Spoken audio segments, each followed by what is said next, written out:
Ne vous y trompez pas, on ne se moque pas de Dieu. Ce qu'un homme aura semé, il le récoltera aussi. Galates, chapitre 6, verset 7. Si tu entends ma voix aujourd'hui, c'est que le ciel a jugé nécessaire de t'avertir. Ce n'est pas un message de confort, c'est une alerte spirituelle. Tu crois pouvoir gérer ton péché en silence? Tu crois que Dieu va rester muet pendant que tu t'enfonces? Non. Il parle aujourd'hui clairement. Abonne-toi à cette chaîne, aime cette vidéo et reste jusqu'à la fin. Dieu veut te restaurer, pas te divertir. Ce message ne flatte personne, mais il sauve ceux qui l'endurent. Ne ferme pas ton cœur. Écris en commentaire « Seigneur, arrête-moi avant qu'il ne soit trop tard. » Car celui qui refuse la vérité aujourd'hui pleurera demain en l'ayant ignorée. La luxure n'est pas une simple faiblesse. C'est une chaîne invisible que Satan utilise pour t'éloigner du cœur de Dieu. Jésus a dit « Quiconque regarde une femme pour la convoiter a déjà commis un adultère avec elle dans son cœur. » Matthieu chapitre 5, verset 28. Le combat contre la convoitise est un combat contre soi-même, contre cette part de l'homme qui préfère le plaisir à l'obéissance. David, homme selon le cœur de Dieu, est tombé à cause d'un seul regard. Samson, oint depuis le ventre de sa mère, a été brisé par son attirance pour une femme interdite. Ce n'est pas une question de faiblesse humaine, c'est une question de discernement spirituel. Aujourd'hui, beaucoup de croyants minimisent ce péché, le cachent ou le justifient. Mais dans le royaume de Dieu, ce que tu tolères finit toujours par te dévorer. C'est pourquoi Dieu t'envoie cette parole, maintenant. Ce que l'homme considère comme un plaisir secret, le ciel le regarde comme un pacte invisible avec l'ennemi. Chaque acte d'impureté scelle une conséquence, même silencieuse. Voici maintenant 7 châtiments invisibles que ton âme subit chaque fois que tu cèdes à la luxure, et que Dieu veut aujourd'hui exposer pour te délivrer. Le premier châtiment invisible du péché sexuel, c'est l'érosion silencieuse de l'autorité spirituelle. À chaque chute, même secrète, quelque chose de ton autorité se dissout. Tu pries, mais les mots deviennent lourds. Tu parles, mais le ciel reste muet. Tu commandes, mais les ténèbres ne te craignent plus. Dans le monde spirituel, la pureté est un manteau d'autorité. Sans elle, même les démons reconnaissent que tu n'es qu'un corps religieux sans puissance. Souviens-toi de Samson. Tant qu'il gardait son alliance, aucun ennemi ne pouvait l'approcher.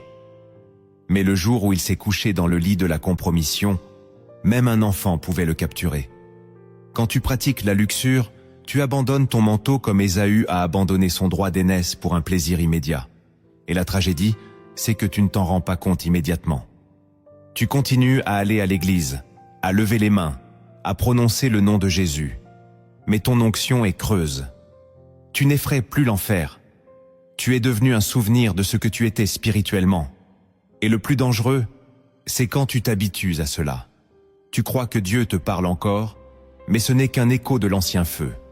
Le véritable châtiment n'est pas ce que Dieu te fait subir, mais ce que tu perds sans le savoir. La voix de l'esprit devient lointaine. La clarté disparaît. La révélation s'assèche. Tu entres dans une saison de confusion où tout semble flou, même quand tu lis la Bible. Parce que celui qui perd sa pureté perd aussi son discernement. Et sans discernement, tu commences à appeler bien ce qui est mal, à justifier ce que tu condamnais autrefois. Voilà pourquoi le premier châtiment est invisible.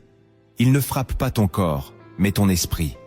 Il ne te brise pas d'un coup, mais te vide lentement. Tu ne tombes pas du haut d'une falaise, tu t'enfonces dans un marécage. Et un jour, tu réalises que tu ne sens plus rien quand tu pèches. Tu es devenu tiède. Et Jésus a dit qu'il vomirait les tièdes. Ce n'est pas une menace, c'est une vérité. Le deuxième châtiment invisible du péché sexuel, c'est la perte progressive de la sensibilité à la voix de Dieu. Il ne s'agit pas d'un silence soudain, mais d'un éloignement progressif. Dieu continue de parler, mais tu n'entends plus. Ton cœur s'est recouvert d'une couche épaisse de culpabilité, de rationalisation et de honte. Tu ouvres ta Bible, mais elle ne te parle plus. Tu vas à l'église, mais tout te semble distant. Le péché sexuel n'est pas qu'un acte physique. c'est une invasion de l'âme. Il place un voile invisible entre ton esprit et l'esprit de Dieu. Et plus tu répètes l'acte, plus ce voile devient épais. Tu commences à douter de ton appel. Tu te demandes si Dieu est encore avec toi. Et au lieu de courir vers lui, tu te caches, comme Adam après la chute. Tu évites les moments d'intimité avec Dieu, car tu as peur de ce qu'il pourrait dire. Tu remplaces la prière par des distractions. Tu cherches des excuses, tu banalises, tu dis que tout le monde tombe. Mais au fond, tu sais que tu t'éloignes. Le Saint-Esprit est doux, mais il est aussi saint. Et sa voix se fait rare là où l'impureté est tolérée. La perte de la sensibilité spirituelle est un châtiment terrible, car tu peux continuer à vivre comme si tout allait bien, alors que ton âme se vide.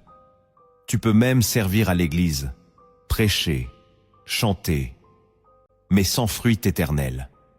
Tu t'installes dans une routine religieuse sans puissance, et tu n'as plus la force de discerner les saisons de ta vie. Tu pries pour des portes, mais tu n'entends plus quand Dieu dit non. Tu avances, mais tu ne sais plus si c'est l'esprit qui te guide ou ta propre chair. Voilà le piège. Le péché sexuel te fait croire que tu peux gérer, mais en réalité, il t'anesthésie spirituellement. Et celui qui n'entend plus Dieu devient vulnérable à toutes les voix, celles du monde, de la chair et du diable. Le Seigneur veut te réveiller avant que tu ne tombes plus bas. Il veut restaurer ton ouïe spirituelle, mais il attend que tu te détournes vraiment. Ce voile ne se déchire que par une vraie repentance. Le troisième châtiment invisible du péché sexuel, c'est l'ouverture de brèches spirituelles qui affectent ta destinée. Chaque acte de luxure n'est pas isolé, il ouvre une porte dans le monde invisible. Et ce qui entre par cette porte ne repart pas sans conséquence. Quand tu pèches sexuellement, tu invites des esprits d'oppression, de confusion, de honte, de rejet et de stagnation dans ta vie. Tu vis des blocages étranges, des échecs répétés, des relations brisées sans explication. Tu t'en prends aux autres, mais la fissure est en toi. L'impureté crée des accès que l'ennemi utilise légalement, car tu lui as donné un terrain. Tu pries pour avancer, mais il y a des poids qui te retiennent. Tu sèmes, mais tu ne récoltes pas. Tu travailles dur, mais tu n'as pas de fruits. Pourquoi? Parce que ton sol spirituel est souillé. Dieu est miséricordieux, mais ses principes sont inviolables. Il ne peut bénir une maison dont les fondations sont fissurées. Même si tu cries à lui, si tu gardes un péché caché, tu bloques ta propre percée. Et parfois, ces brèches affectent ta lignée. Enfant, futur mariage, destinée prophétique. Le diable n'est pas pressé. Il sème dans ton péché d'aujourd'hui une moisson de troubles pour demain. Tu crois que c'est juste une tentation, mais en réalité, c'est une stratégie. Une stratégie pour ruiner ton appel, pour t'empêcher de porter du fruit, pour éteindre le feu qui est en toi. Et tu le sens déjà. Tu n'as plus la même passion, plus la même clarté, plus la même joie. Tu portes un poids invisible. Ce poids, ce sont les démons qui entrent par les brèches que tu refuses de fermer. Mais Dieu peut encore rebâtir. Si tu t'humilies, si tu fermes ses portes, alors il restaurera ta destinée. Mais tant que tu pactises avec l'impureté, tu construis sur du sable. Et tôt ou tard, tout ce que tu bâtis s'effondrera. Le quatrième châtiment invisible du péché sexuel, c'est la déconnexion émotionnelle et relationnelle. Ce péché agit comme un poison lent qui contamine ta capacité à aimer sainement. Plus tu t'y engages, plus ton cœur s'endurcit. Tu commences à voir les autres comme des objets, des corps, des plaisirs, et non comme des âmes précieuses. Même dans tes relations sérieuses, tu ressens un vide. Tu cherches toujours plus, sans jamais être comblé. Le péché sexuel détruit la tendresse véritable, la patience, l'attachement pur. Il remplace l'amour par l'obsession, le respect par le désir, l'écoute par le besoin. Et tôt ou tard, tu ne sais plus comment aimer. Tu confonds passion et attachement. Tu fuis l'intimité réelle. Tu deviens insatisfait même dans ce que Dieu t'a donné. Tu changes souvent de relation, ou tu restes dans une relation morte, incapable de construire. Et tout cela vient de l'intérieur. Tu crois que c'est de leur faute, mais c'est ton cœur qui est malade. Car l'impureté te déconnecte des autres, mais aussi de toi-même. Tu n'as plus de repères émotionnels. Tu deviens instable, impulsif, irritable. Et ce vide te pousse encore à pécher, comme un cercle sans fin. C'est une malédiction cachée, celle de ne plus pouvoir aimer pleinement. Mais Jésus peut encore restaurer ton cœur. Il peut le purifier, le guérir, lui redonner la capacité d'aimer comme lui aime. Mais pour cela, tu dois renoncer à ce qui t'empoisonne. Le péché sexuel n'est pas juste une faute morale. C'est une attaque contre ton aptitude à aimer. Le 5e châtiment invisible du péché sexuel, c'est l'enracinement d'un esclavage intérieur déguisé en liberté. Tu crois que tu choisis. Tu crois que c'est ton corps, ta vie, ton droit. Mais à mesure que tu répètes le péché, tu deviens dépendant. Tu n'es plus libre. Tu es mené par une impulsion que tu n'arrives plus à contrôler. Tu penses que tu peux t'arrêter quand tu veux, mais chaque tentative échoue. Tu es lié. Et cette chaîne est d'autant plus dangereuse qu'elle est invisible. Elle ne fait pas de bruit, mais elle t'étrangle spirituellement. Le diable te donne l'illusion du contrôle, jusqu'au jour où tu réalises que tu n'as plus la force de dire non. Même après avoir pleuré, jeûné, supplié, tu retombes. Car ce péché, s'il n'est pas brisé par la lumière de Dieu, devient une forteresse. Une prison intérieure dont tu es le prisonnier volontaire. Et chaque chute renforce cette forteresse. Elle te fait croire que tu es irrécupérable. Elle te pousse à te cacher. Elle t'isole. Et dans cette solitude, l'ennemi t'accuse. Tu te condamnes toi-même. Tu te crois indigne d'être aimé, utile, sauvé. Et pourtant, c'est justement pour toi que Jésus est venu. Pour briser ces chaînes, pour détruire ces forteresses. Mais il ne le fera pas tant que tu joues avec ce feu. Tant que tu caches, que tu excuses, que tu relativises. La liberté commence quand tu exposes la racine, quand tu la présentes nue devant Dieu. Et tu dois écrire maintenant en commentaire. Je refuse d'être un esclave de la chair. Ce n'est pas une simple phrase, c'est un acte de foi, une déclaration de guerre spirituelle. Le Père t'attend. Le 6e châtiment invisible du péché sexuel, c'est l'affaiblissement du bouclier spirituel qui te protégeait des attaques de l'ennemi. La pureté n'est pas une simple vertu morale, c'est une couverture divine. Tant que tu marches dans l'intégrité, les flèches du diable peuvent te frôler, mais elles ne peuvent pas t'atteindre. Mais dès que tu ouvres une porte à l'impureté, ce bouclier se fissure. Et c'est à ce moment-là que les choses commencent à dégénérer dans ta vie. Troubles du sommeil, pensées oppressantes, cauchemars, découragement profond, tentations plus fréquentes, émotions instables. Tu ne comprends pas pourquoi tout devient plus lourd, plus sombre, plus violent. Mais c'est parce que ton armure est tombée. Et l'ennemi n'attaque pas ton corps en premier. Il attaque ton moral, ta volonté, ton zèle. Il te fatigue, il t'épuise, il t'isole. Il te murmure que tu n'y arriveras jamais, que tu n'es pas fait pour la sainteté, que tu es trop sale pour revenir. Et pendant ce temps, toi tu crois que c'est juste une phase, mais ce sont des assauts spirituels légaux, parce que tu as quitté la position de couverture. David disait « Crée en moi un cœur pur, ô Dieu, et renouvelle en moi un esprit bien disposé. » Il savait que sans pureté, son esprit deviendrait fragile. Et un esprit fragile devient vulnérable à toutes les ruses de l'adversaire.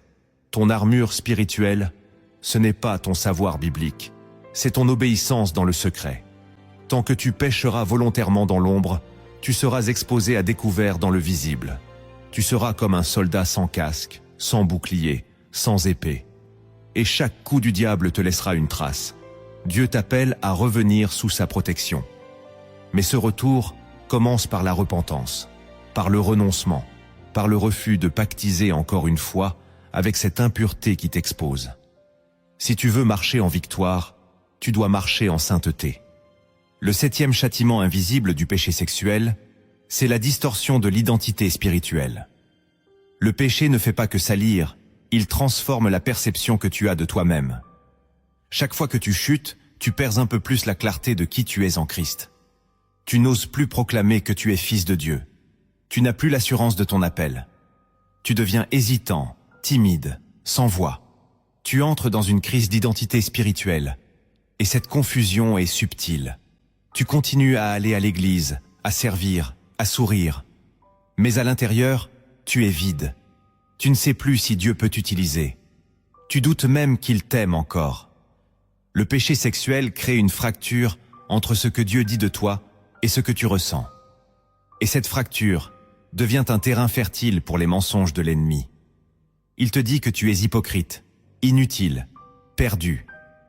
Et si tu l'écoutes, tu finis par y croire. Tu abandonnes des projets, tu refuses des opportunités, tu t'éloignes des personnes qui pourraient t'aider. Tu te condamnes alors que Dieu t'appelle encore. Tu te caches alors qu'il te cherche encore. Tu te tais alors qu'il veut parler à travers toi. Ce châtiment est cruel, car il t'efface intérieurement, lentement. Il ne tue pas ton appel, mais il éteint ta foi en cet appel. Et sans foi, il est impossible de plaire à Dieu. Tu deviens une version amputée de toi-même.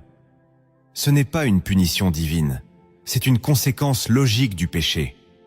Quand tu vis dans la compromission, tu ne peux pas marcher dans l'autorité. Quand tu vis dans le mensonge, tu ne peux pas porter la vérité. Ta voix s'éteint parce que ton cœur est divisé. Mais Dieu peut encore restaurer ton identité. Il peut guérir ton regard sur toi-même, effacer ta honte, raviver ta flamme. Mais pour cela, tu dois arrêter de fuir.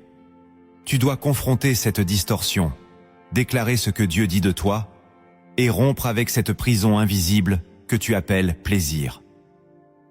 Le 8e châtiment invisible du péché sexuel, c'est la paralysie de la croissance spirituelle.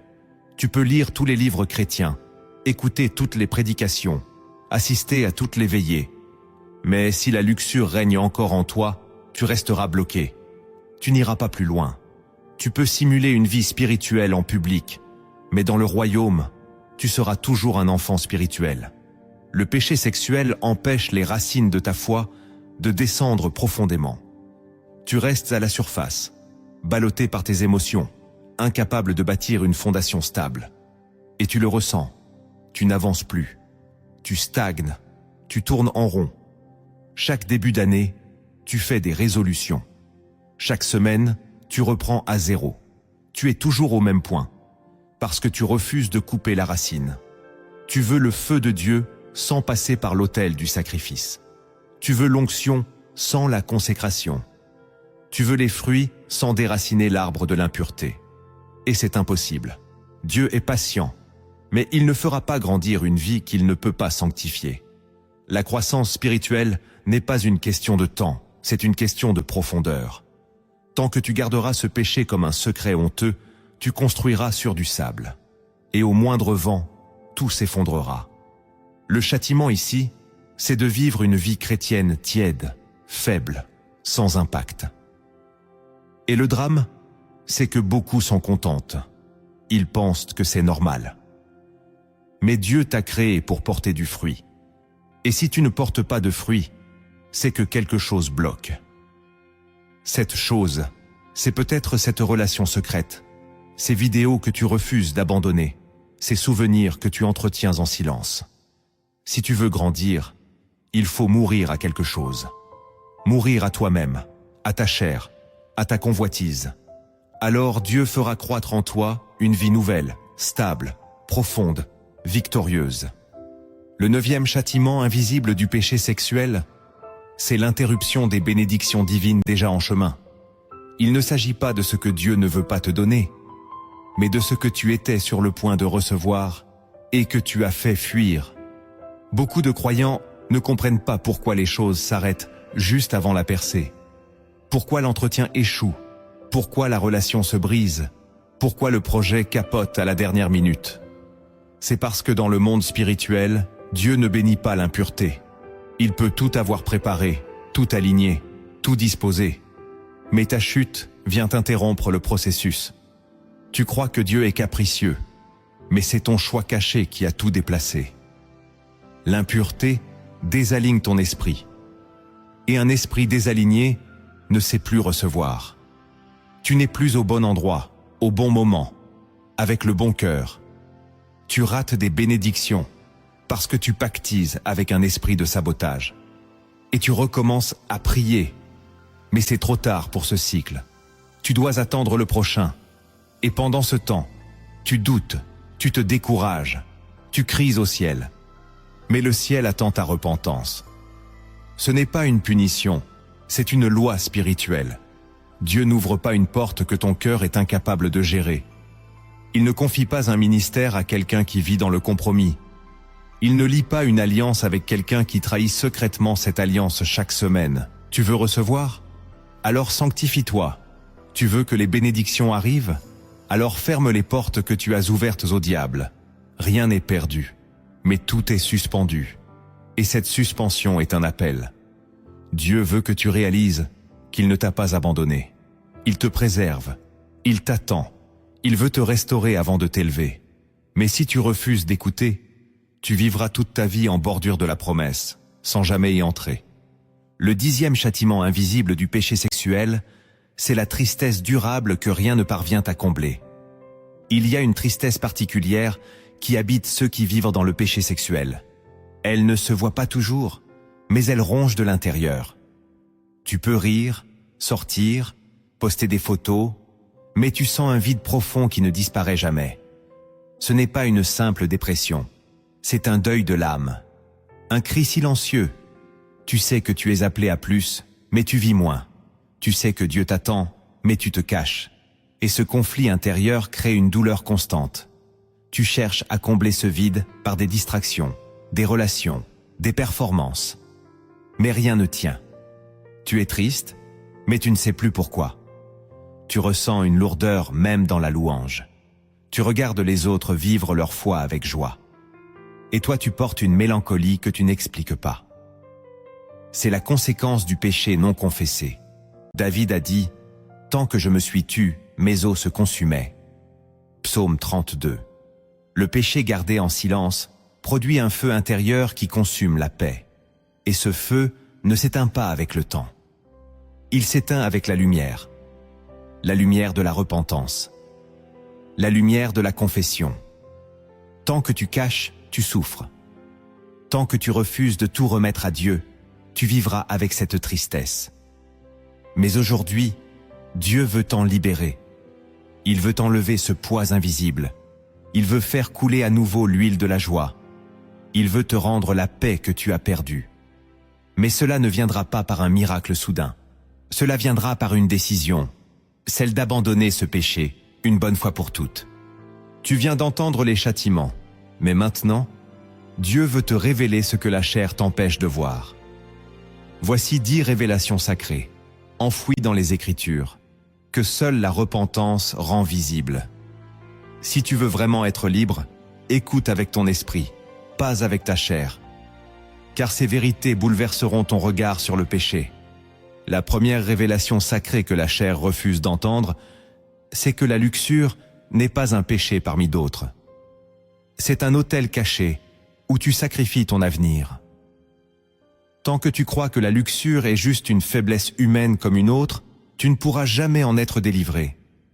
Dans le monde spirituel, chaque péché sexuel est un acte d'alliance, une offrande déposée sur un autel invisible. Tu n'as peut-être jamais vu cet autel, mais il existe. Il prend la forme de tes habitudes nocturnes, de tes pensées nourries en silence, de ces relations sans engagement que tu laisses traîner. Et à chaque acte, tu n'offres pas seulement ton corps, tu y places aussi ton énergie, ta clarté, ton autorité, ta destinée. La chair déteste cette vérité, parce qu'elle veut jouir sans conséquence. Mais le ciel ne fonctionne pas ainsi. Tout acte sexuel est sacré, soit pour le royaume de Dieu, soit pour les ténèbres. Tu ne peux pas jouer avec ton corps sans engager ton esprit. Paul l'a dit. Fuyez l'impudicité. Tout autre péché qu'un homme commet est hors du corps, mais celui qui se livre à l'impudicité pêche contre son propre corps. Première épître aux Corinthiens 6,18. Ce n'est pas un péché comme les autres, c'est un feu qui consume de l'intérieur. Et l'autel que tu nourris aujourd'hui te réclamera demain. Il exigera ton zèle, ton discernement, ta paix, ton mariage, ta postérité. Dieu ne te condamne pas, il te prévient. Il t'aime trop pour te laisser sacrifier ton avenir sur l'autel du plaisir immédiat. Si tu veux briser l'alliance avec cet autel, tu dois le renverser. Et cela commence par une décision radicale, pas une émotion passagère. Tant que tu continueras à voir ce péché comme un simple écart, tu resteras lié. Mais si tu vois enfin l'autel, alors tu pourras choisir qui mérite vraiment ton offrande. Ta chair ou ton Dieu. La deuxième révélation sacrée que la chair refuse d'entendre, c'est que Dieu retire sa main lorsque tu t'habitues à vivre dans le compromis. Il ne s'agit pas d'un châtiment soudain, mais d'un retrait silencieux. Tu peux continuer à fréquenter l'Église, à citer des versets, à te dire « chrétien engagé ». Mais si tu vis dans un compromis sexuel volontaire, l'Esprit de Dieu se retire progressivement. La chair ne veut pas l'admettre, car elle préfère croire que la grâce couvre tout, sans condition. Mais ce n'est pas ce que dit la parole. Paul écrit aux Romains « Ne savez-vous pas que si vous vous livrez à quelqu'un comme esclave pour lui obéir, vous êtes esclave de celui à qui vous obéissez, soit du péché qui conduit à la mort, soit de l'obéissance qui conduit à la justice. » Romains 6, 16. Dieu est patient, mais il n'est pas complice. Il t'aime, mais il ne marchera pas avec toi dans une route tordue. Ce que la chair appelle tolérance, Dieu l'appelle trahison. Et quand tu commences à justifier le péché, plutôt que de le confesser, c'est là que le ciel s'éloigne. Tu peux prier, mais tu sentiras un mur. Tu peux louer, mais tu n'auras plus d'onction. Tu peux écouter la parole, mais elle ne te percera plus. Ce retrait est douloureux, mais il est juste. Car Dieu ne partage pas sa gloire avec la souillure. La chair est cette vérité, car elle veut garder l'illusion que tout va bien tant qu'on est religieux. Mais le royaume ne fonctionne pas avec des apparences. Tu veux ressentir à nouveau la présence de Dieu? Alors renonce au compromis. Abandonne cette zone grise où tu prétends aimer Dieu tout en nourrissant ton péché. Tu ne peux pas rester au milieu. Le ciel ne bénit pas les cœurs divisés. Dieu retire sa main pour que tu comprennes que sa présence n'est pas automatique, mais conditionnée par ton abandon total. La troisième révélation sacrée que la chair refuse d'entendre, c'est que la liberté ne commence pas par l'envie d'en sortir, mais par l'horreur du péché. Beaucoup disent « Je veux être libre ». Mais ce qu'ils veulent vraiment, c'est continuer à pécher sans culpabilité. Ils veulent la paix sans le combat, le pardon sans la haine du mal. Or, tant que tu ne hais pas le péché, tu le toléreras toujours. Tu joueras avec lui, tu le contourneras, tu l'adouciras, mais tu ne le briseras jamais. La chair veut te faire croire que tu seras libre quand tu sentiras l'envie d'arrêter. Mais cette envie ne vient jamais quand tu vis selon la chair. Elle vient quand l'esprit ouvre tes yeux sur la laideur du péché. Le vrai tournant ne vient pas quand tu dis « j'en ai marre », mais quand tu dis « je ne peux plus trahir mon Dieu ». Regarde Joseph. Il a fui la femme de Potiphar, non parce qu'il avait peur d'être pris, mais parce qu'il refusait d'offenser Dieu. Il a dit « Comment ferais-je un aussi grand mal et pécherais-je contre Dieu ?» Genèse 39, verset 9. Il haïssait l'idée même de se compromettre. Voilà la vraie liberté. Quand ton amour pour Dieu devient plus fort que ton désir. Quand tu ne supportes plus de blesser son cœur. Tant que tu ne vois pas ton péché comme une trahison personnelle envers celui qui t'aime, tu ne changeras pas. Tu lutteras un temps, puis tu retomberas. Parce que ton cœur n'a pas encore été retourné par la vérité. Et cette vérité, c'est que la luxure t'éloigne de celui qui t'a racheté au prix du sang. Quand tu verras le péché comme un poignard planté dans le cœur du Christ, tu commenceras à le détester. Et cette haine sainte sera ton point de départ vers une véritable délivrance. La quatrième révélation sacrée que la chair refuse d'entendre, c'est que la répétition d'un péché n'est pas une faiblesse, c'est un esclavage. Le monde veut te faire croire que tomber souvent, c'est juste une preuve d'humanité. La chair te murmure que Dieu comprend, que ce n'est pas si grave, que tu fais des efforts. Mais l'esprit te révèle autre chose. Si tu répètes un péché encore et encore, malgré les avertissements, malgré la culpabilité, malgré les conséquences, alors tu n'es plus en train de tomber. Tu es enchaîné, tu es dans une prison invisible. Jésus a dit, en vérité, En vérité, je vous le dis, quiconque se livre au péché est esclave du péché. Jean 8,34. Ce n'est pas une image, c'est une réalité spirituelle. Chaque chute renforce la chaîne. Chaque indulgence rend la libération plus lointaine. Et le plus dangereux, c'est que tu ne vois plus ces chaînes. Tu les as normalisées. Tu dis que c'est ta faiblesse, ton combat, ton péché favori. Tu t'es résigné à vivre avec, mais ce que tu tolères aujourd'hui deviendra ta tombe spirituelle demain. Tu ne peux pas servir de maître. Tu ne peux pas être un fils libre et rester dans les chaînes. La vraie grâce n'est pas une excuse pour rester lié, c'est une puissance pour briser les liens. Mais cette puissance ne se manifeste que quand tu reconnais ton esclavage. Tant que tu te penses presque libre, tu ne le seras jamais. Tu dois appeler ce péché par son vrai nom, une prison.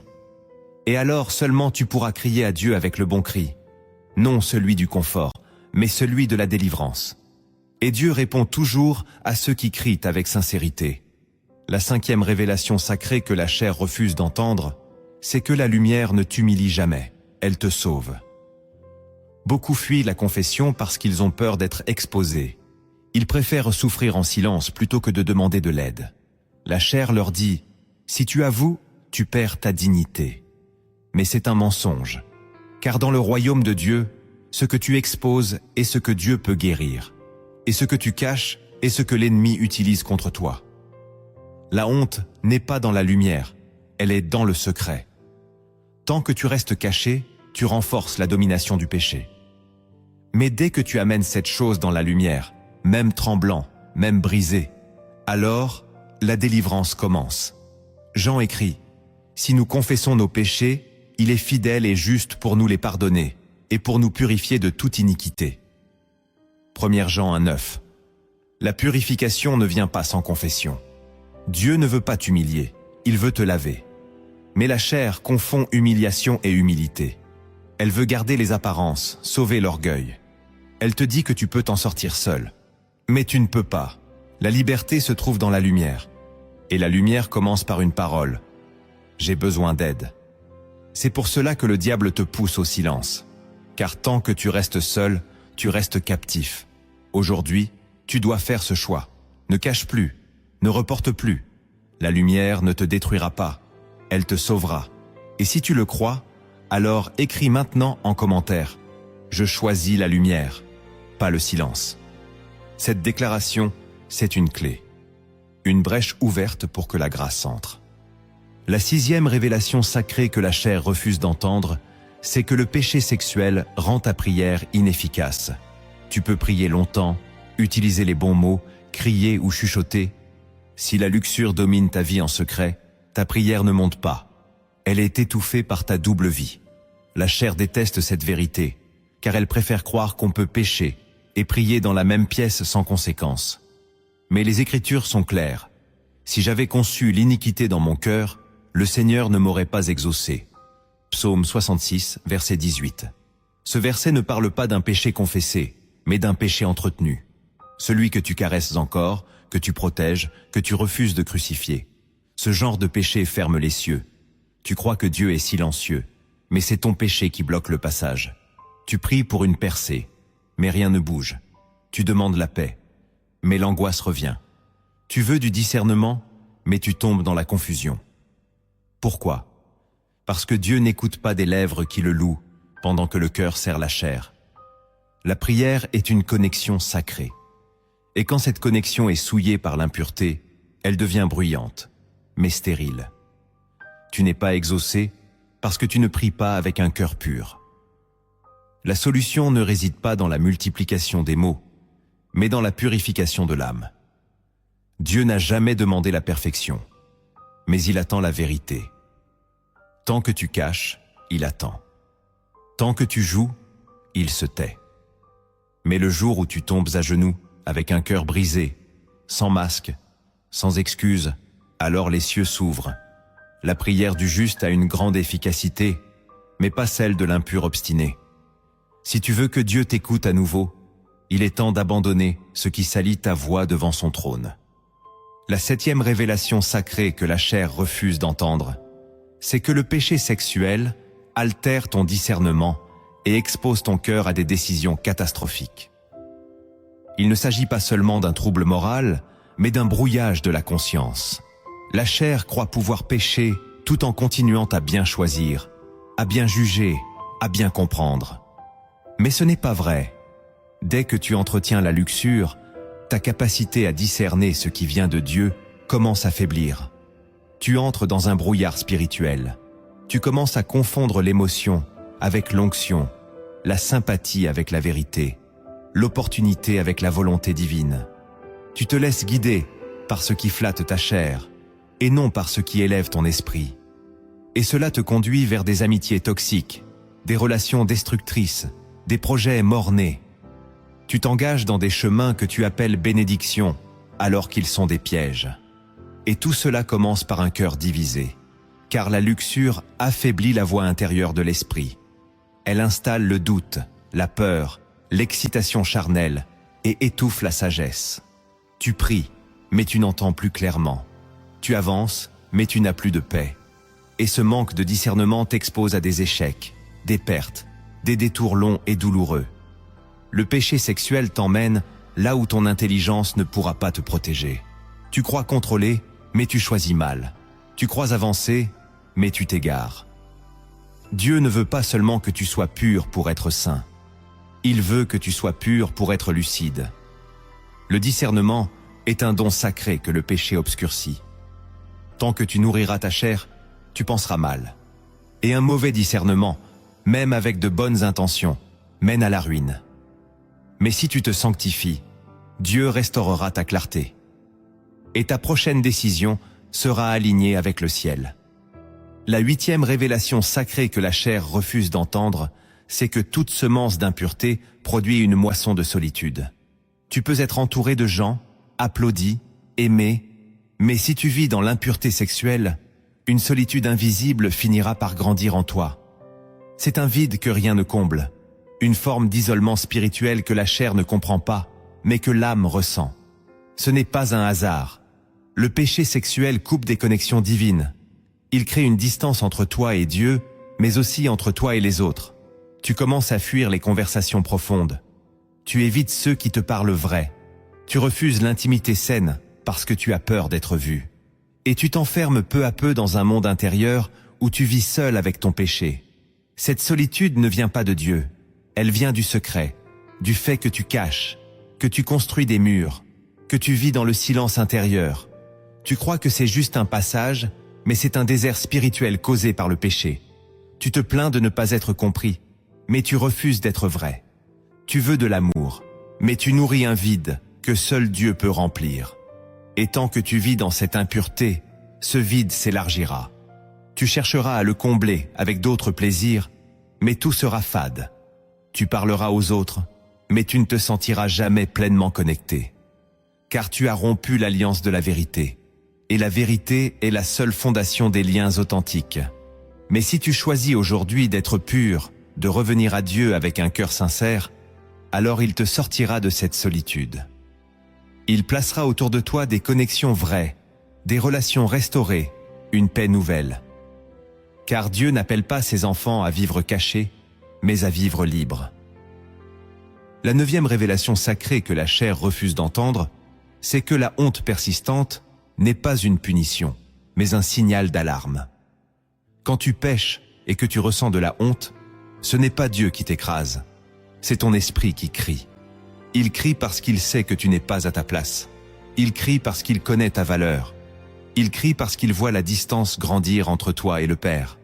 La chair, elle, veut faire taire ce cri.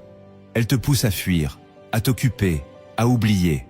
Mais le Saint-Esprit utilise parfois cette honte pour réveiller ton âme. Pas pour te condamner, mais pour te ramener. Tant que tu ressens encore cette douleur intérieure après la chute, c'est que ton cœur n'est pas mort. C'est que Dieu t'attire encore. Mais si tu refuses d'écouter, cette honte deviendra une prison. Elle te fera croire que tu n'as plus ta place, que tu es trop loin, que tu n'es plus digne, et tu finiras par te convaincre que la grâce, c'est pour les autres, pas pour toi. Voilà ce que la chair veut, t'éteindre à petit feu, par le poison du découragement. Mais Dieu, lui, veut te relever. Il ne veut pas que tu portes la honte comme un manteau. Il veut que tu la déposes à ses pieds. Et pour cela, tu dois reconnaître que ce sentiment n'est pas là pour t'écraser. Il est là pour te ramener.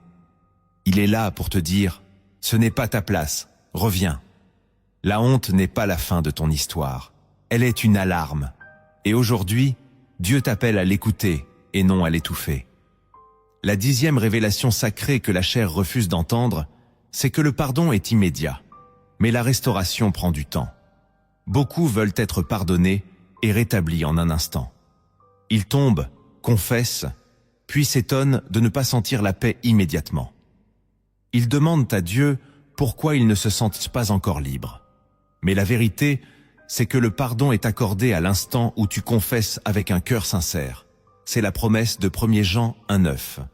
Mais la restauration, elle, suit un processus. Car Dieu ne veut pas seulement effacer ton péché. Il veut reconstruire ton cœur, ta mentalité, ta stabilité, ton regard sur toi-même. Et cela prend du temps. La chair n'aime pas attendre. Elle veut sentir tout de suite. Elle veut le soulagement sans la reconstruction. Mais Dieu travaille en profondeur. Il restaure ce que le péché a brisé, ce que les chutes ont abîmé, ce que les habitudes ont déformé. Il reconstruit ton temple pierre par pierre. Et chaque étape est précieuse. Si tu abandonnes ce chemin à mi-parcours, tu risques de rechuter. Mais si tu restes, si tu persévères malgré le silence, malgré les jours sans émotion, malgré les résistances intérieures, alors tu renaîtras. Tu seras transformé. Tu ne seras pas seulement pardonné, tu seras affermi. Et un jour, tu regarderas en arrière, non plus avec honte, mais avec gratitude. Parce que tu verras comment Dieu t'a sorti de la fosse et t'a bâti de nouveau, plus fort, plus pur, plus proche de son cœur. Ne précipite pas le processus, sois patient. Car la restauration véritable prend racine dans le temps passé avec Dieu. Tu as entendu les châtiments, tu as reçu les révélations. Mais Dieu ne veut pas te laisser seulement informer, il veut te voir transformé. Car la connaissance sans action est stérile. Voici maintenant 7 actes concrets que tu dois poser si tu veux sortir de l'esclavage de la chair et marcher vers une restauration véritable. Ne les écoute pas seulement, vis-les. Le premier acte que tu dois poser pour être délivré de la luxure, c'est de confesser avec précision. Tant que ta confession reste vague, ta délivrance le restera aussi. Beaucoup disent « Seigneur, pardonne mes péchés ». Mais ils ne nomment jamais ce péché. Ils le noient dans une prière générale, croyant que Dieu va comprendre sans qu'ils aient à exposer. Mais Dieu ne cherche pas une formule. Il cherche la vérité nue. La confession précise est une clé spirituelle. Car ce que tu oses nommer, tu commences à dominer. Ce que tu refuses de nommer, te domine encore. La luxure se nourrit de l'ombre. Elle grandit dans l'approximation. Elle se cache derrière les excuses. Mais le jour où tu dis avec tes mots, « Seigneur, je suis tombé dans tel acte, à tel moment, avec telle personne ou telle image, et je ne veux plus de cela », alors le ciel t'écoute, et une puissance se libère. Tu n'as pas à confesser à tout le monde, mais tu dois le faire devant Dieu, dans ta chambre, dans un moment de vérité radicale. Et si le Seigneur te conduit, confesse aussi à un frère ou une sœur mature spirituellement. Pas pour être exposé, mais pour être couvert. Car Jacques dit, « Confessez vos péchés les uns aux autres et priez les uns pour les autres, afin que vous soyez guéris. » Jacques 5,16. Il y a des guérisons qui ne viennent qu'après une confession humble. Et cela demande du courage. La chair hurlera. L'orgueil résistera. Mais si tu franchis cette étape, tu fais un pas que beaucoup ne font jamais. Tu romps le silence qui nourrit le péché. Tu déclares la guerre à la honte. Et Dieu honore ceux qui viennent à lui sans masque.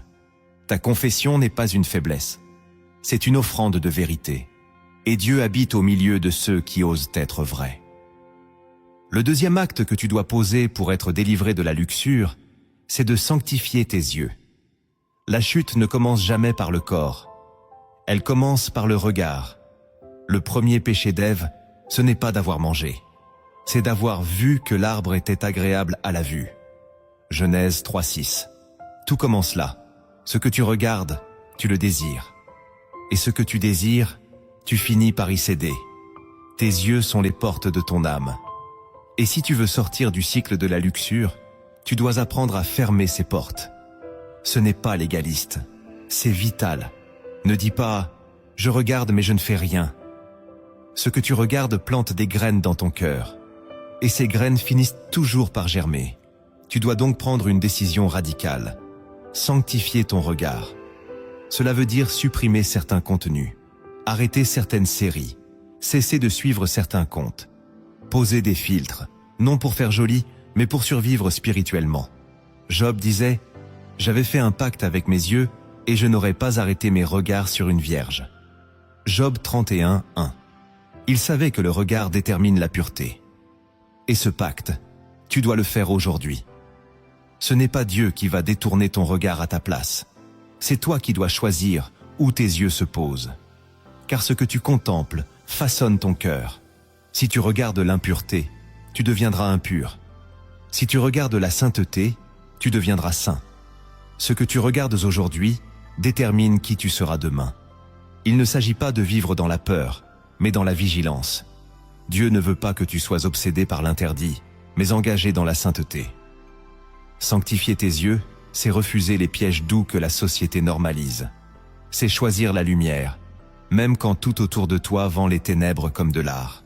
Si tu ne poses pas cet acte, tous les autres efforts seront vains.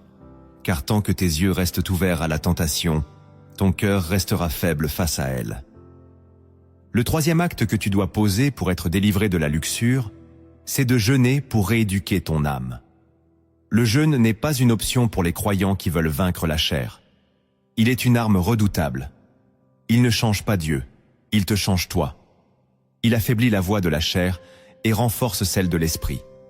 Quand tu jeûnes, tu dis à ton corps « Tu n'es pas mon maître ». Tu déclares que ce n'est plus ton appétit qui dirige ta vie. Et dans le combat contre la luxure, cette discipline est cruciale. Parce que la luxure se nourrit de l'excès, du confort, du laxisme. Elle se renforce quand tu laisses ton corps décider de tout. Quand manger, quand regarder, quand toucher. Mais le jeûne renverse cet ordre. Il remet l'esprit en position de commandement. Et tu verras qu'après quelques jours de jeûne sincère, ton esprit commence à retrouver de la clarté. Tu ressens à nouveau la présence de Dieu. Tu entends sa voix plus nettement. Tu es plus sensible, plus sobre, plus déterminé. Jésus lui-même a commencé son ministère par un jeûne de 40 jours. Pourquoi? Parce qu'il savait que la victoire sur la tentation commence dans le désert. Là où la chair est privée, là où l'âme apprend à se taire, là où le cœur se reconnecte au Père. Ne jeûne pas pour impressionner, jeûne pour être transformé. Et sois radical. Pas un petit repas sauté, mais une vraie mise à part. Coupe tout ce qui nourrit ton ancienne nature, et pendant ce temps, nourris-toi de la parole. Remplis ton esprit, proclame des versets, prie dans le secret, pleure s'il le faut, car chaque jeûne sincère brise une forteresse. Ce n'est pas une habitude religieuse, c'est une arme que beaucoup ont négligée. Mais si tu veux marcher dans la victoire, tu dois apprendre à dire non à ton ventre pour mieux dire oui à ton Dieu. Le quatrième acte que tu dois poser pour être délivré de la luxure, c'est de reconstruire ton intimité avec le Saint-Esprit. Tu ne sortiras jamais de ce piège uniquement par des efforts humains. Il te faut une communion plus forte que ton attirance pour le péché. Et cette communion, c'est celle que seul le Saint-Esprit peut te donner. Beaucoup tombent parce qu'ils cherchent à résister seuls. Mais l'Esprit n'est pas un assistant à appeler en urgence. Il est une personne, douce et puissante, qui veut t'habiter, te guider, t'enseigner. Paul a dit « Marchez selon l'Esprit, et vous n'accomplirez pas les désirs de la chair. » Galates 5,16. Ce verset ne dit pas « Résiste à la chair pour marcher selon l'Esprit ». Il dit l'inverse. La solution n'est pas dans la lutte directe, mais dans la proximité avec l'Esprit. Plus tu le laisses remplir ton être, plus la luxure perdra son pouvoir sur toi. Tu dois donc réapprendre à l'écouter, à le chercher le matin, à l'inviter dans tes choix, à chanter pour lui, à lire la parole non par devoir, mais pour le rencontrer. L'Esprit de Dieu est saint. Et plus tu passes du temps avec lui, plus tu deviendras sensible au péché. Tu n'auras plus envie de l'attrister. Tu sentiras sa tristesse avant même de tomber. Et cette sensibilité deviendra ta barrière protectrice. Tu ne seras plus conduit par la peur de tomber, mais par l'amour de sa présence. Le Saint-Esprit veut être ton allié dans cette guerre. Il veut te rappeler qui tu es, te fortifier dans l'épreuve, te relever quand tu flanches. Mais tu dois le placer au centre. Car là où l'Esprit du Seigneur est, là est la liberté. Et cette liberté n'est pas un concept, elle est une relation. Le 5e acte que tu dois poser pour être délivré de la luxure, c'est de couper toute source toxique, sans compromis. Tu ne peux pas espérer être libre si tu continues à garder des portes ouvertes. Tant que tu laisses certains comptes actifs, certaines conversations ouvertes, certains fichiers accessibles, tu restes vulnérable. Tu dis que tu veux changer, mais tu laisses le serpent dormir dans ta maison. Et un jour, il se réveillera. La délivrance commence par une séparation radicale.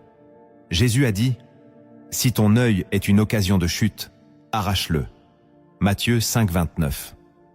Ce n'est pas une métaphore poétique. C'est une invitation à la violence spirituelle. Il y a des liens que tu dois briser maintenant, des vidéos que tu dois supprimer, des comptes à bloquer, des objets à jeter, des numéros à effacer. Tu n'as pas à négocier avec ce qui te tue. La chair te dira « Tu peux gérer ». Mais tu sais que tu ne gères pas. Tu chutes encore. Alors, il est temps de couper. Et pas demain, maintenant. Ne joue pas avec ce qui t'éloigne de Dieu. Ne garde pas une seule image impure dans ton téléphone. Ne laisse pas un seul souvenir te servir d'alibi. Chaque porte ouverte est une future chute. Mais chaque coupure est une avancée vers la liberté. Cela demandera du courage, oui. Tu pleureras peut-être sur ce que tu perds. Mais ce que tu gagneras est infiniment plus précieux. La paix, la clarté, la communion, la victoire. Et si tu crois à cela, écris maintenant en commentaire. Je ferme chaque porte au péché, aujourd'hui. Car cette déclaration te servira de mémoire quand la tentation reviendra. Le 6e acte que tu dois poser pour être délivré de la luxure, c'est de reconstruire ton identité en Christ. Tu ne peux pas sortir d'un esclavage sans savoir qui tu es vraiment. Beaucoup tombent dans l'impureté parce qu'ils ne savent pas qu'ils sont fils, ou bien ils le savent en théorie, mais ils ne le vivent pas en profondeur. Le péché sexuel est souvent une fuite identitaire. Tu cherches de l'amour, de la reconnaissance, une forme de valeur, dans un plaisir interdit. Mais ton identité ne vient pas de ce que tu ressens. Elle vient de ce que Dieu a déclaré. Tu es une nouvelle créature. Tu es choisi, adopté, sanctifié. Tu es temple du Saint-Esprit. Voilà ce que tu es. Et chaque fois que tu crois le contraire, tu rabaisses ton rang spirituel. Tu vis comme un esclave alors que tu es héritier. Tu acceptes les miettes alors que Dieu t'a réservé une couronne. Si tu veux briser le pouvoir de la chair, tu dois parler à ton âme. Tu dois proclamer chaque jour ce que Dieu dit de toi. Tu dois renoncer à l'étiquette du pécheur chronique et revêtir l'identité du juste pardonné. C'est un choix, un renouvellement, un changement de regard. Tu n'es pas destiné à vivre dans la honte. Tu es appelé à marcher dans la lumière. Mais tant que tu te définiras par tes échecs, tu resteras lié. Il faut que tu déclares « Je ne suis pas ce que j'ai fait. Je suis ce que Dieu dit que je suis. » Tu dois réapprendre à t'aimer selon la vérité, et non selon tes chutes. Car un fils restauré vit différemment. Il ne mendie plus l'amour. Il le reçoit. Il ne cherche plus la validation dans l'interdit. Il marche avec assurance. Et cette assurance, tu ne peux l'acheter. Tu dois la recevoir. Accepte que Dieu t'appelle encore fils. Accepte qu'il veut te relever. Et bâtis ta vie, non sur ta douleur, mais sur sa parole. Le 7e acte que tu dois poser pour être délivré de la luxure, c'est de transformer ta mémoire en témoignage. Tant que ton passé reste un fardeau silencieux, il te tire vers le bas. Mais quand tu le livres à Dieu, il le transforme en puissance. Le diable veut que tu restes prisonnier de tes souvenirs. Il te rappelle sans cesse ce que tu as fait, ce que tu as vu, ce que tu as dit. Il veut que ces images soient des chaînes. Mais Dieu, lui, veut les transformer en armes. Ton histoire n'est pas une honte à cacher. Elle est un témoignage à raconter. Tu ne dois pas t'en glorifier. Tu dois en témoigner.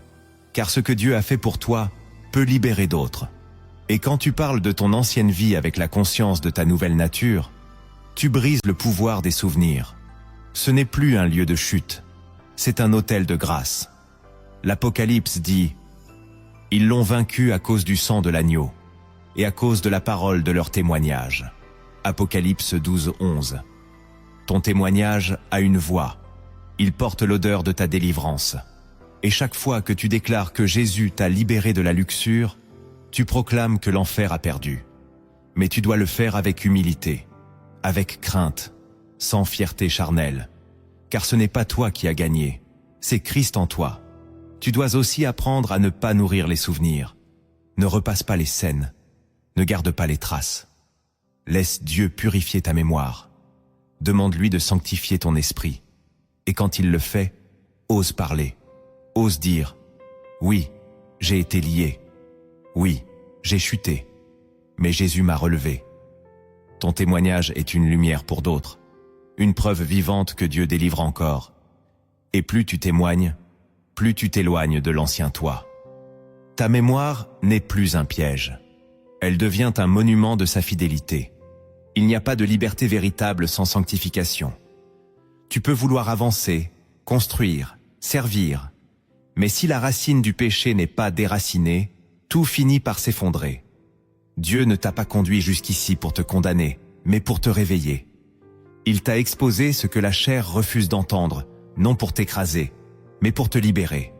Le ciel n'est pas fermé, la grâce n'est pas épuisée.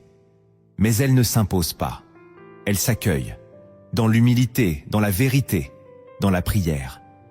Tu n'as pas besoin d'être parfait, tu as besoin d'être vrai. Si tu es tombé 1000 fois, Dieu est prêt à te relever 1001. Le chemin vers la lumière commence toujours par un seul pas, celui de la repentance sincère. Et si tu es prêt à poser ce pas maintenant, alors un nouveau chapitre peut s'écrire dans ta vie. Un chapitre marqué par la pureté et la puissance. Maintenant, laisse ton cœur s'ouvrir. Ne récite pas cette prière avec tes lèvres seulement. Prie-la avec tout ton être. Si tu veux être libre, si tu veux que la présence de Dieu remplisse à nouveau ta vie, alors répète ces paroles lentement, avec foi, comme une offrande vivante. Seigneur Dieu Tout-Puissant, je viens devant toi, sans masque, sans défense, sans justification. Je n'ai plus rien à cacher. Tu connais mes pensées les plus profondes, mes rechutes les plus honteuses, mes promesses non tenues, mes tentatives abandonnées, mes efforts humains qui ont échoué. Je me tiens là, devant ton trône, en mendiant de grâce. Mais je sais que tu n'es pas un juge lointain, tu es un père. Tu ne repousses pas le cœur brisé, tu ne méprises pas celui qui vient avec la vérité. Alors me voici, Seigneur, avec ma vérité nue. J'ai chuté, j'ai trahi ta sainteté, j'ai permis à la luxure d'occuper une place dans mon cœur, dans mes pensées, dans mes habitudes. J'ai ouvert des portes que j'aurais dû fermer. J'ai entretenu des images, des souvenirs, des désirs, au lieu de les crucifier. Mais aujourd'hui, je dis assez. Assez de compromis, assez de double vie, assez de culpabilité silencieuse. Je veux revenir à toi de tout mon cœur. Je veux retrouver la paix que j'ai perdue. Je veux entendre à nouveau ta voix me dire « Tu es mon fils, mon enfant, mon bien-aimé. Purifie-moi, Seigneur. Lave-moi dans ton sang. Ne regarde pas mes fautes, regarde mon cri. Ne vois pas ma souillure, vois ma repentance. Car je ne viens pas avec mes mérites. Je viens avec la croix de Jésus. Cette croix sur laquelle il a tout porté, y compris mon péché sexuel, y compris mes chaînes, y compris ma honte. Je te les apporte, Seigneur. J'apporte mon fardeau. Prends-le. Je n'en veux plus. Remplis-moi de ton esprit. Pas un instant, pas un frisson, mais une habitation permanente. Viens régner sur mes pensées, sur mon regard, sur mes émotions, sur mon corps. Que tout en moi te glorifie. Détourne mes yeux du néant. Change mon langage. Purifie ma mémoire. Sanctifie mon imagination. Je ne veux plus chercher l'amour dans le plaisir. Je veux le recevoir dans ta présence. Je ne veux plus cacher. Je veux confesser. Je ne veux plus tomber. Je veux marcher, même lentement, mais vers toi. Et quand viendra la tentation, Seigneur, sois mon rocher. Quand viendra la nuit, sois ma lumière. Quand la solitude m'oppressera, sois ma consolation. Quand la honte m'attaquera, sois mon bouclier. Je refuse d'être dirigé par ma chair. Je refuse d'être mené par mes impulsions. Je choisis d'obéir, même quand c'est difficile. Je choisis de te suivre, même quand mon corps crie le contraire. Car tu m'as aimé le premier. Tu m'as connu dans le secret. Tu m'as choisi, même quand j'étais sale. Et tu ne m'abandonneras pas. Seigneur, je te demande maintenant de briser tout lien invisible qui me relie encore au péché. Je proclame la rupture de toute chaîne ancienne. Je renonce à chaque esprit d'impureté, de masturbation, d'adultère, de pornographie, de séduction, de confusion sexuelle, d'attachement toxique. Je ferme toutes les portes que j'ai ouvertes par ignorance ou par rébellion. Je brise les pactes inconscients, les souvenirs impurs, les marques spirituelles. Je te donne la clé de ma mémoire. Purifie-la. Je te donne la clé de mes émotions. Sanctifie-les. Je te donne la clé de mon avenir. Conduis-le. Je prie maintenant, Seigneur, pour la restauration complète de mon être. Redonne-moi la joie de ton salut. Redonne-moi la force dans le secret. Redonne-moi la paix dans le silence. Fais couler une huile fraîche sur ma tête. Qu'un feu nouveau brûle en moi. Qu'un chant nouveau s'élève dans mon cœur. Brise mes chaînes, Seigneur. Pas demain, pas plus tard, maintenant. Et fais de moi un témoignage vivant. Que ma délivrance serve à relever d'autres captifs. Que ma voix ne soit plus muette. Que mes larmes deviennent des semences de vie. Je ne veux pas juste être guéri. Je veux être utile à ton royaume.